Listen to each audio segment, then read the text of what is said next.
Salve, salve família, bem-vindos a mais um Flow News. Eu sou o Igor, hoje eu vou conversar com o professor Marco Villa. Obrigado por vir aí, cara. Valeu, Igor. É legal sempre vir aqui bater um papo aí. Duro que é um dia tenebroso. Hoje é um dia difícil, um dia tenebroso, que a gente tá vendo uma ação enorme lá no Rio de Janeiro. A gente já tinha visto outras ações grandes também. Eu lembro de uma que teve no Jacarezinho, também deixou um monte de gente morta, né? Sim. Mas a de hoje, ela acontece lá no Complexo do Alemão, no Complexo da Penha. Exato. Né? E o que está acontecendo lá no Rio é basicamente uma cena de guerra, né?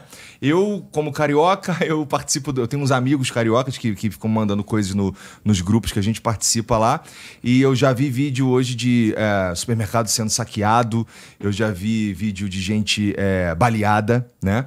Inclusive, nessa ação, a gente teve um monte de gente morta, né? A gente teve policial morto, a gente teve bandido morto, a gente teve 60 e tantos mortos, né? Até agora 64. 64. Que pode subir, né? Porque tem aqueles que estão hospitalizados em situação muito grave, né? Pois é. Meu Deus. Professor, essa ação é uma ação conjunta da Polícia Militar com a Polícia Civil, né? Sim. Portanto, encabeçada pelo governo do estado, né? E, bom, eu não tô lá no Rio, mas me parece que as coisas saíram meio do controle, saíram um tanto do controle lá. A gente tem um monte de vídeo aqui das coisas que estão acontecendo lá. Enquanto eu vou pegando aqui, sim. Me conta quais são as tuas impressões dessa ação, tá? Sim. E se você acredita que essa ação é eficaz. Bem, que é ineficaz, eu tenho absoluta certeza, Igor. Veja, hoje segundo as últimas informações, falam em 64 mortos. Uhum. Só lembrando que no caso dos Estados Unidos, que bombardeou barcos venezuelanos e colombianos que supostamente estariam levando droga para os Estados Unidos, morreram 57 pessoas. Ou seja, só no Rio, em algumas horas, morreu mais que as operações que a Marinha norte-americana está fazendo contra supostos traficantes da Venezuela e da Colômbia. 64 mortos. Isso aí, a quem olha fala, é guerra, é guerra. Ninguém vai imaginar, lembra de cenas de como é uma guerra urbana, lembra de Gaza, é um negócio assim inacreditável. A segurança pública está na Constituição, é tarefa do governador. Então, portanto, é dele, do Cláudio Castro, que pode pedir com antecedência, inclusive, a ajuda do governo federal. Não fez. De acordo com o Ministério da Defesa, é mentira, segundo saiu agora nos portais, que ele solicitou a ajuda do Ministério da Defesa antes de começar as operações, inclusive do Exército, em relação à utilização de tanques. Você que conhece bem a topografia de lá... Como é que ele vai subir o complexo do Alemão de tanques? Imagina, não existe. Então, há uma incompetência. Isso daí é mais uma tragédia, porque a gente sabe, para combater hoje é um Estado dentro do Estado. O Comando Vermelho e outras organizações criminosas dominam parcela considerável da cidade do Rio de Janeiro. Não só lá, mas especialmente na segunda maior cidade do Brasil.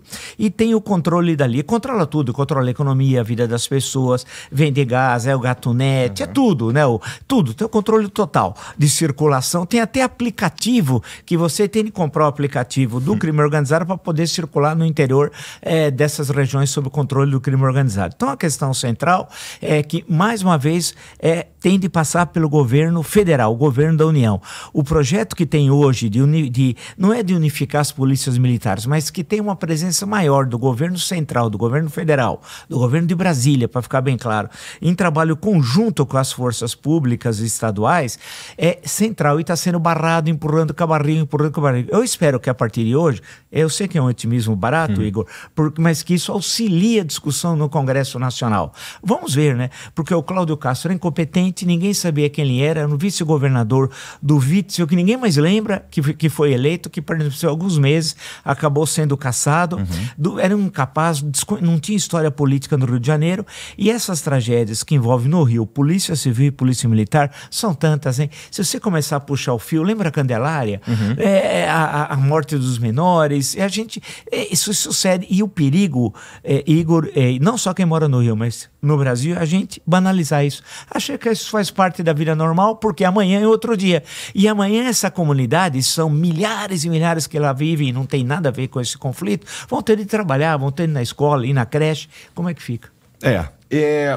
São algumas coisas que chamam a atenção sobre o que está acontecendo lá. Esse clima de guerra, de guerra deflagrada, Bom, isso chama muita atenção, mas também chama muita atenção como os bandidos estão equipados. Eles estavam soltando... primeiro que eles ficam vigiando com drone. Sim. E segundo que eles estavam atacando os policiais com drones. Com drone. Então, é um armamento, é um equipamento, assim, um tanto avançado, né?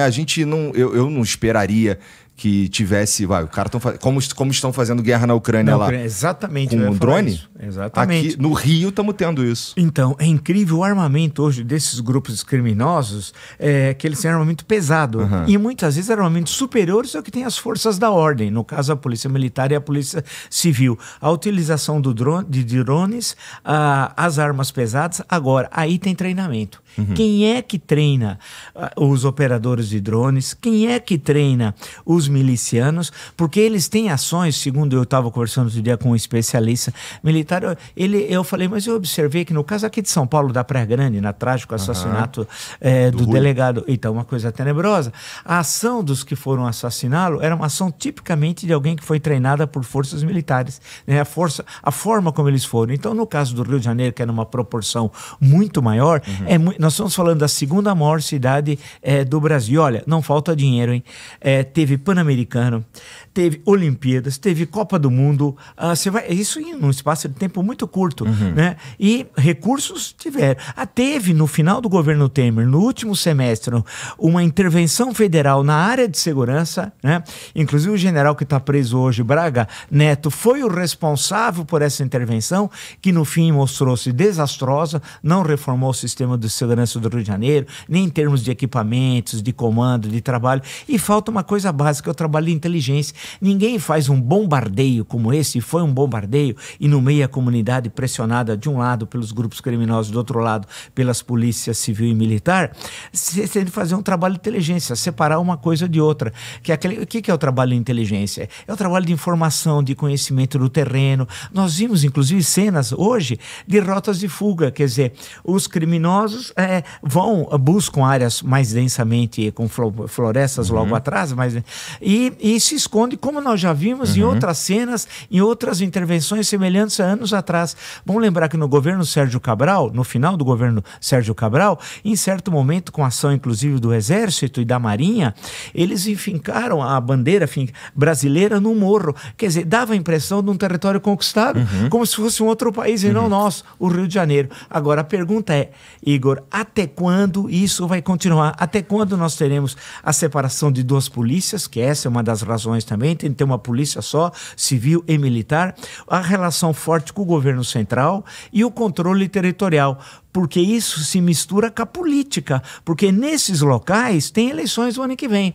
para deputado estadual, para deputado federal, 2 senadores, governador e prefeito e presidente da República. E essas populações estão controladas pelo crime organizado no direito de liberdade e de escolha de quem eles queriam votar. Exato. E aí vai entrar a questão, o crime organizado começa a adentrar a estrutura do Estado. Nós não podemos nos transformar num narco-estado, esse é o medo de todos nós. Mas não já soma um pouco, professor? Então, em alguns lugares é complicado. Você vê, se você olhar a região norte, o Rio Solimões e o Rio Amazonas, saindo depois lá no Amapá, os estudiosos dizem que o Amapá, que tem cerca de 900 mil habitantes, hoje tem uma fortíssima presença de organizações criminosas. Porque se a gente olhar o mapa, Igor, dali você vai para o Caribe ou vai para a Europa, e alguns passam antes pela África, e da África chega à Europa. Ou seja, é uma região, portanto, que está sob controle do crime organizado. Aí eu perguntei para um especialista da Marinha, eu falei, e aí? E o que a Marinha faz? Né? Pergunta óbvia. Ele falou, sabe quantas embarcações nós temos para operar ali? Eu falei, quantas? 3. 3. Ele foi contado um episódio que você fica constrangido. Veio, aí da mesma forma que no Rio, veio uma lancha armada do crime organizado, a lancha da Marinha teve de se abrigar no Igarapé, ao lado do rio, para se proteger da ação de uma lancha de criminosos. Como hoje, você imagina, você é um policial militar ou um policial civil, você está nessa operação, subindo o morro, aí passam os drones e começam a atirar. Inclusive um dos policiais mortos foi com um tiro na cabeça, né? É um negócio inacreditável, você fala, como é que essas armas chegaram? O Rio não produz fuzil, o Rio não produz drone, o Rio não produz cocaína, chegou tudo de fora. Então aí tem de ter uma atuação organizada dos estados junto com o governo federal, controlando as entradas, controlando o galeão, que dizem que é um problema, que é um queijo suíço, isso. Ali entra arma, sai arma, já teve apreensões, inclusive fabulosas há anos atrás.